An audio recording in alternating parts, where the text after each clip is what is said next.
Yeah, everyone, Dancentral back, and welcome to part 5 of my Q&A session of videos. So yeah, we're just going to crack on with it really, and no more digressing. So, next set of questions is from a YouTuber called Ozer, or no, it'll be Ozer, I'm sure it'll be Ozer, OZER8610, Ozer8610. So thanks very much for your questions, mate. He's basically said, congratulations, mate, I've got some questions. Number 1, he says, what is the toughest game you've ever played? Now that's a really good question. There's been a fair few. Without digressing too much, I'd probably say one of the hardest I've ever had to play is actually a game called Black Belt on the Master System. Looks like this. Now it's basically your average, or your typical Kung Fu game. We have to punch and kick all the enemies that come at you. See that? But there's this one level that I just cannot, for the life of me, get past. It's quite a way into the game. I think it's like something like level 5 or something. And the boss is basically a guy where he's got like a little, he's got like a long pole that he holds above his head. It kind of, I think it kind of comes down as well, and he holds it. And it kind of, every time you get close to him, the side of it pushes out into you, so it basically hits you. And so you're trying to kick him and punch him to kill him, but every time you get close to him, he just does that. He just pushes you back and back and back, and before you know it, you're dead. If anyone has the game Black Belt on Sega Master System and has any ideas as to get past that level, if you know what I'm talking about, please let me know, because it drives me absolutely insane. Probably another game as well, guys, that I found quite difficult was a game on the PS1 called Fear Effect. And basically, it's a bit like just your average like shooting game, but it's not like first-person shooter, so it's like you kind of see the character as they're walking along. I'll just find something. Like, right at the beginning, there's a bit we have to kind of put a lever on. It took me like, I think like 4 to 5 months after I'd even bought the game to work out how to get past that. And then I kind of walked into something else that I couldn't work out. And it's just effort, really. It's just like, you like challenging games, but this is like, for me, it just becomes crazily hard.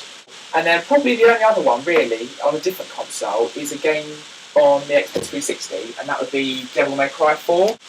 And this is the tin version, so it's really, really nicely presented, really shiny. And it's a great game, but I'm just finding it really, really difficult, and it's really long. So probably to say those 3, I think you only wanted me to say 1, but there's 3 for you. In terms of like easy games that I can just kind of play through in one sitting and it doesn't take too long, well, the obvious one would be Castle of Illusion, my current Mission is Possible game that I'm playing through to beat a record for the event in October. Bubsy is another one that I find quite easy. Some of the later levels are a bit challenging, but I can get through it quite straightforward. There is the odd one on there that is a pain. So like Fantasia is just really annoying. It's really hard. So that's probably going in the toughest games again. Another one. But yeah, most of them aren't too bad. I mean, Quackshot again is another one that I can pretty much do, not too bad. And obviously all the Sonics aren't that hard either. So yeah, there's a selection there for you, mate. You probably only wanted 1 for each, but there's just a selection there for you to kind of give a bit more of an idea of the kind of ones that I get on quite well and others that kind of are a bit difficult.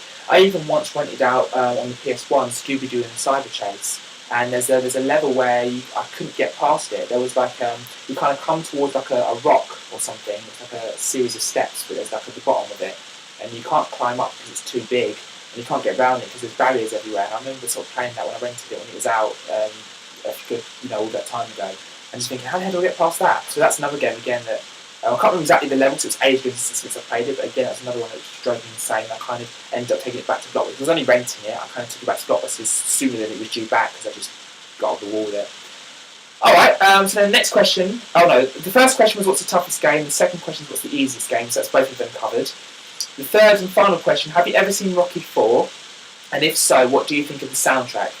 Do you know what, mate? I'm really sorry to shoot this question down, but I've never seen Rocky 4. And it would have been a great question otherwise, because it's based on the soundtrack as opposed to the film itself, so it would be really interesting for me to listen to the music. But not only have I not seen Rocky 4, I haven't seen Rocky 1, 2 or 3 either. I've never seen a Rocky film. It's quite shocking, I know.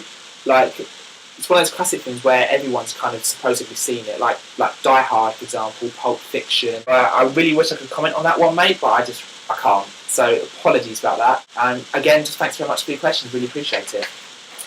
Right, on to another awesome YouTuber who I just need to catch up on his videos big time and just haven't had a chance, and I feel really bad. And it's finding the time. I did just send him a comment a little while ago as well about, apologies for not catching up as of recent. But I will be, that's for sure. And that's basically Snestastic, so my really good mate Pete. He's asked me 4 questions, so absolute legend. Thanks for that, mate.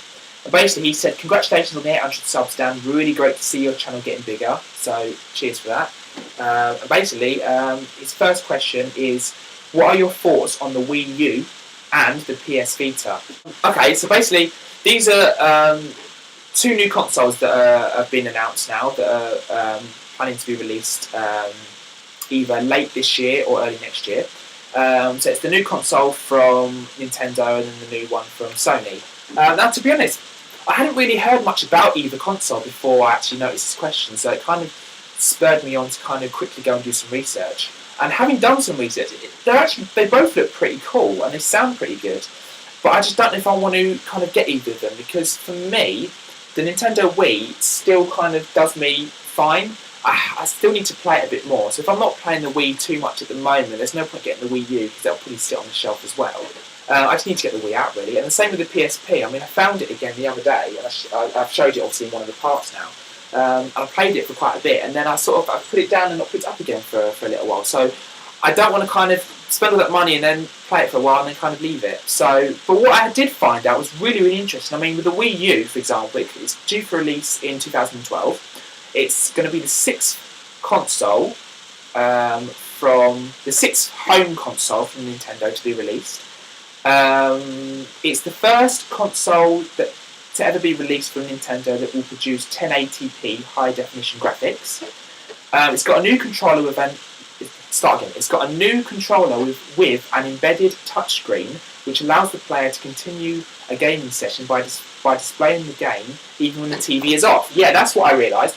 Apparently, you can display the game on the controller as well as on the TV. So even when you turn the TV off, you can still play it on the controller. It's a bit like I'm guessing it's a bit like the VMU on the Dreamcast, but it's a bit bigger. And you can see it's like a little screen on the controller that slots in, and you can still play it after the TV's been turned off. But I found that really intriguing. So I wouldn't mind seeing what that looks like when it's released. It's also fully backwards compatible with all the Wii games, and it can support the Wii Remote and the balance board, but it cannot support the GameCube controllers or the GameCube games. That's a bit of a bummer. But there you go. Also, there's been announced a new Super Smash Bros. Game, a new Pikmin game, and a new Lego game called Lego City Stories. So, I mean, the idea of a new Super Smash Bros. Game is proper intriguing and proper tempting, but I don't know. We'll see when that's announced a bit more what that's like, and I'll probably decide from there. And then quickly moving on to the PS Vita. Now, it's due to be released late this year in Japan, and then early next year in Europe and North America. So it always gets out in Japan first. Basically, it's got 2 analog sticks. It supports Bluetooth, Wi-Fi, and 3G. The 2 analog sticks will only be supported in selected games. So I'm guessing that most games will just have the 1 analog stick, and if you want to use 2, it's only selected games. Fair enough. It's got a rear touchpad, a front camera, a rear camera, stereo speakers, and a microphone. Cool. It's got basically the 2 cameras, the rear and the front cameras, have the ability to detect your face, your head, and also they enable head tracking, which is pretty cool. Unlike the PSP, the PS Vita will not support video output or contain a removable battery. Okay, so that's 2 downsides to it. And also it will feature a 5-inch, which is 130mm, OLED multi-touch touchscreen. That's a capacitive touchscreen. Okay, fine. I can't read my writing. I've written it really quickly. And lastly, some new games that have been announced for the PS Vita. We've got one called Uncharted Golden Abyss, Killzone, Wipeout 2048, Little Big Planet, and a new Call of Duty game. Well, it's either a new Call of Duty game or they're just releasing an older one on PS Vita, so you can see what it's like handheld, I'm guessing. So yeah, that's a bit more information on both. Having read that and written that down and stuff, it's intriguing, but I'm going to see what it's like when they've been released first and watch other people play it on YouTube maybe, and then maybe go into the stores and maybe see if I can kind of pick one up and see how it feels, and maybe even get to play one before I buy it, if you can still do that in stores nowadays, and decide from there. But there's a lot to kind of take in and think about, but I'm just not too sure at the moment. So my thoughts would be that they're really intriguing. They both sound really good, but I'm going to hold fire until they kind of get released and see what it's like after that. So question 2 is, will you be buying a PS Vita or a Wii U? Now again, I'm just going to wait to see when they come out, and then I'll decide. I'll see how much they retail for first, see how much they are, and if I think it's a reasonable price, I might go for it. If not, then I won't. I don't think I'd buy both. I'd just buy one or the other because it'd just be too much money. But yeah, I'm just going to wait to see really what happens with that. But really appreciate those questions as well, mate, because it really kind of spurred me on to find out more about the consoles. It saved me getting further on down the line and not knowing a lot. So it's good that you give me the opportunity to kind of go and actually force me in a way to research it, which is a really good thing. So cheers for that, mate. Third question is, what is your favourite type of movie score? My favourite type of movie score is a score that's compelling, a score that fits what's happening on screen perfectly, that without the music, the on-screen action wouldn't have the right sort of effect on you. Always the music always heightens what happens on screen. So if you've got an epic car chase and you've got no music, you're not going to get the adrenaline rush. You're not going to enjoy it at all. You'll just be like, what? Kind of thing. Which is what I've always found interesting about film music, is like a lot of people don't actually really pay much attention to it. They just see it as background music, background noise. However, if it was suddenly be taken out, then they'd suddenly sit there and think, where's the music? But when it is there, they don't tend to pay much attention to it. So I've always found that really interesting. But yeah, literally any movie score that just enhances and just kind of goes perfectly well what's happening on screen and fits it well. If it doesn't fit it, it just ruins the film, really. The music, a lot of people don't really necessarily regard the music as being that important, but if they think about it, it actually is probably one of the most important things in a film, because if the music doesn't fit what's going on screen, it just completely messes the film up, and it's just going to completely confuse the narrative. It's going to completely shatter what's going on screen, and it's just going to completely split everything up, basically. It's just going to kind of mash it up, and it's just going to all completely go, it's going to be out of sync, basically. But yeah, any score that's kind of, whether it's an epic score that's kind of got lots of stuff going on, it's kind of got some sort of drive to it, which you kind of feel that, pumping through your body, especially if you've got it on surround sound and you've got like a massive score going on.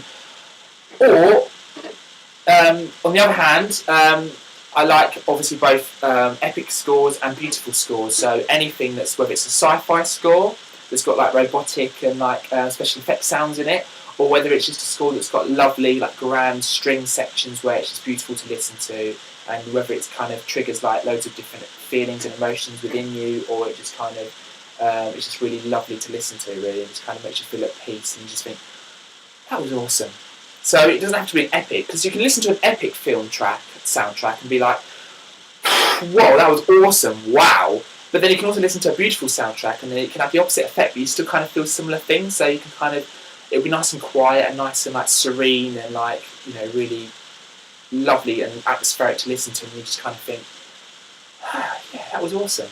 Yeah, so anything, whether it's epic or beautiful, I love both. So they're qualities that I always look for in a score. If it's not epic, it's got to be beautiful. So yeah. And last thing, what is your focus for the collection? Okay, basically, just literally collecting any retro games. I want to go for a full collection on a console, but I can't finance it. I really can't afford it. So really, it's just going to be collecting as many games as I can that are retro, really. I tend to focus a lot more on Mega Drive and Master System, if I'm honest. But I will still obviously pick up things for the SNES, the N64 and stuff like that. Really just to expand the collection so that it just looks bigger on the shelf, really. But I haven't bought any new pickups as of yet, even though I've got some videos, pickups videos that have still got to be uploaded that you haven't seen yet. But yeah, really just picking up anything and everything really to kind of expand what I've got. If I like the look of it and I enjoy it, I've seen good things about it and heard good stuff, I'll buy it, really. And that's it. So yeah, that's all the questions. So thanks very much, Pete. Really appreciate that, mate. Yeah, thanks very much. I'm hoping to get like only 2 more parts and then it'll be done, but we'll see. So join me in part 6 and we'll finish off the rest of these questions. Thanks a lot for watching so far, guys.